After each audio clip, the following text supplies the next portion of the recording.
বিষ্ণু ইসা ইসলামের কাছে এক সাহাবী এসে বলল, ইয়া রাসূলুল্লাহ আ'তিনি শাইআন, আপনি আমাকে কিছু দান করেন, আমার কিছুই নাই। বিষ্ণু বললেন, তোমার কিছু নাই? সাহাবী বললেন, ইয়া রাসূলুল্লাহ ঘরে আমার শুধু দুইটি জিনিস আছে। কয়টা? চিল্লায় বলেন কয়টা?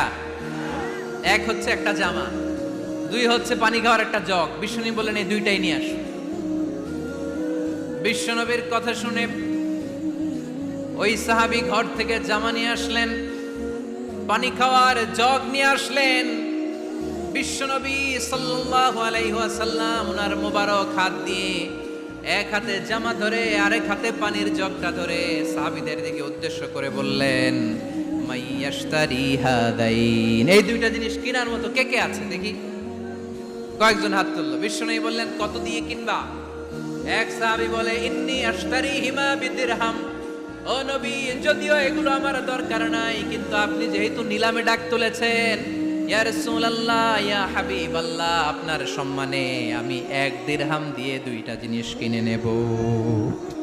1 দিরহাম, একটা জামা, একটা পানি খাওয়ার জগ, দাম কত? 1 দিরহাম। বিশ্বনবী বললেন, না না, 1 দিরহাম তো অনেক কম হয়ে যায়, মাইয়াজিদু আলা যালিক, এর চেয়ে বেশি দামে কে কিনবা? আরেক সাহাবী হাত তুলে বলতে লাগলো, ইয়া রাসূলুল্লাহ ইয়া হাবিবাল্লাহ ওয়া ইন্নী আশতারিহিমা বিদিরহামাইন, আমি এই জামাটার পানি খাওয়ার জগটা 1 দিরহাম নয় 2 দিরহামের বিনিময়ে কিনতে চাই। বিষ্ণু ইসা ইসলাম ওই সাহাবাকে দিয়ে দিলেন।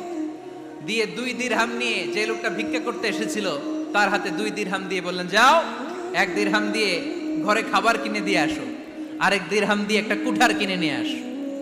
শুনতেছেন? কি কিনে নিয়ে আসো? কুঠার দিয়ে কি করে? গাছ কাটে।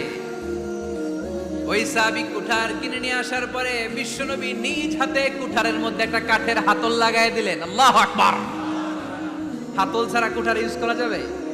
বিশ্বনবী নিজ হাতে ওই কুঠারের ভেতরে একটা হাতল লাগায় দিলেন আর বললেন, লা উরিদু আন আরাকা 15 আইয়াম, এই কুঠার নিয়ে জঙ্গলে যাও, গায়ে অনেক শক্তি আছে, কাঠ কাটো, এই কাঠ কেটে বাজারে বিক্রি করো, সামনের 15 দিন যেন আমি আমার চোখের সামনে তোমার না দেখি।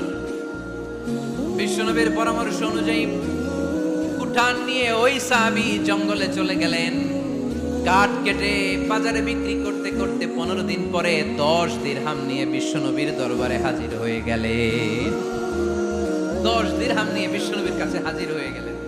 সাহাবী এসে বলল, ইয়া রাসূলুল্লাহ এখন আর আমার ভিক্ষা করা লাগে না, আমার গায়ে অনেক শক্তি আল্লাহ দিয়েছে, আই এম ভেরি এনার্জেটিক, আপনার দেয়া বরকতের কুঠার দিয়ে আমি কাঠ কেটে কেটে স্বাবলম্বী হতে শুরু করেছি। সুবহানাল্লাহ পড়েন।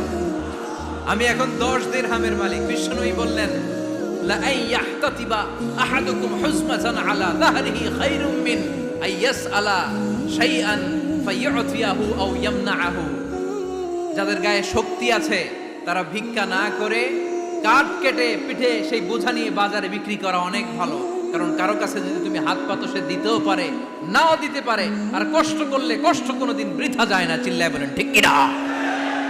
বিষ্ণু ইসা ইসলামের অনুপ্রেরণায় এই সাহাবা অল্প কিছুদিনের ব্যবধানে স্বাবলম্বী হয়ে গেলেন। What is the moral of the story? বিশ্বনবীর এই প্রফেটিক স্টোরি থেকে আমাদের কি শিক্ষা? লেসন নাম্বার 1, বিশ্বনবী চাইলেই ওই 2 দিরহাম দিয়ে বলতে পারতো, যাও খাবার দাবার কিনে ফ্যামিলিতে দিয়ে আসো। সে ওই 2 দিরহাম নিয়ে খাবার দাবার কিনে ফ্যামিলিকে খাইয়ে রাত্রে আবার ভিক্ষায় নামতো। কথা কন, রাত্রে কি করতো? ভিক্ষায় নামতো। বিষ্ণু ইসা ইসলাম তাকে কাজ করে খাওয়ার জন্য উৎসাহ দিলেন। পাশাপাশি বিষ্ণু ইসা ইসলাম পার্মানেন্ট সলিউশন দিলেন। এজন্য পার্মানেন্ট সলিউশনের ব্যবস্থা